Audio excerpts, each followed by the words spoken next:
किंवा तपास योग्य दिशेने नेऊच नये यासाठी एका अर्थाने अलिखित असे संकेत देण्याचा प्रयत्न काल भर सभेतून देवेंद्र फडणवीसांनी केला, जो अत्यंत आक्षेपार्ह आहे. रणजितसिंह नाईक निंबाळकर यांची आतापर्यंतची जर मोडस ऑपरेंडसी बघितली तर ते कायम पोलीस स्टेशनला हाताशी धरतात आणि वेगवेगळे गुन्हे दाखल करून समोरच्या माणसाचं जगणं हराम करून टाकतात. रणजितसिंह नाईक निंबाळकर यांचंच नाव घेत आमदार कलानी यांचा स्वीय सहाय्यक नंदकुमार ननावरे आणि त्यांची बायको यांनी व्हिडिओ अपलोड करून आत्महत्या केली. मात्र त्या प्रकरणात पुढे काहीच झालं नाही. या प्रकरणी त्याचा भाऊ धनंजय ननावरे यांनी अक्षरशः स्वतःच्या हाताची बोटं कापून देवेंद्र फडणवीसांचं लक्ष वेधण्याचा प्रयत्न केला, पण फडणवीसांनी तेव्हाही या प्रकरणामध्ये रणजितसिंह नाईक निंबाळकरांची बाजू घेतली.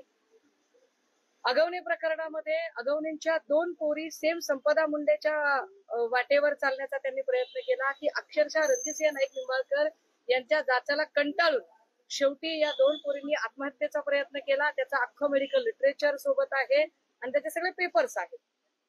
या सगळ्या प्रकरणामध्ये संपदा मुंडेची बहीण सांगते की हे हस्ताक्षर संपदाचं नाही. जी मुलगी 4 पानी पत्र लिहिते आपल्या हस्ताक्षरात, ती मुलगी हातावर फक्त 2 ओळी कशा काय लिहू शकेल? एक. दुसरं, जर ते हस्ताक्षर तिचं नाही तर कुणाचं आहे? पीआय जायपात्रे आणि पाटील यांना चौकशीच्या कक्षेत घेणं गरजेचं आहे, कारण तू बीडची आहेस आणि बीड हा गुन्हेगारांचा जिल्हा आहे. तू कितीही ओरडलीस बोललीस तरी तुझं कुणीही लक्षात घेणार नाही, तुला कुणीही मदत करणार नाही. हे वारंवार तिला सांगून तिला मॉरली डिस्करेज करण्याचा प्रयत्न, तिला डिमॉरलाइज करण्याचा प्रयत्न जायपात्रे आणि पाटलांनी केला. सबब त्यांना चौकशीच्या कक्षेत घेण्याची गरज आहे. रणजितसिंह नाईक निंबाळकर हे प्रत्येक वेळेला आपल्या कारखान्यातल्या मजुरांवरती वेगवेगळ्या प्रकारचे गुन्हे पोलिसांना हाताशी धरून टाकत होते. त्याच्या तब्बल 277 FIR मी आज पत्रकार परिषदेमध्ये दाखवलेल्या आहेत. रणजितसिंह नाईक निंबाळकरांनी पोलीस स्टेशनचा काय पद्धतीने गैरवापर केला. जर संपदा मुंडेंचं स्वतःचं भलेही ते किरायाचं असेल, हे किरायाचं घर जर फलटणमध्ये असेल तर ती रात्री 1 वाजता हॉटेल मधुदीप मध्ये कशासाठी गेली? हॉटेल मधुदीप मध्ये एकट्या मुलीला रूम कसा काय मिळाला? हॉटेल मधुदीप हे योगायोगाने रणजितसिंह नाईक निंबाळकरांच्याच कार्यकर्त्याचं कसं काय?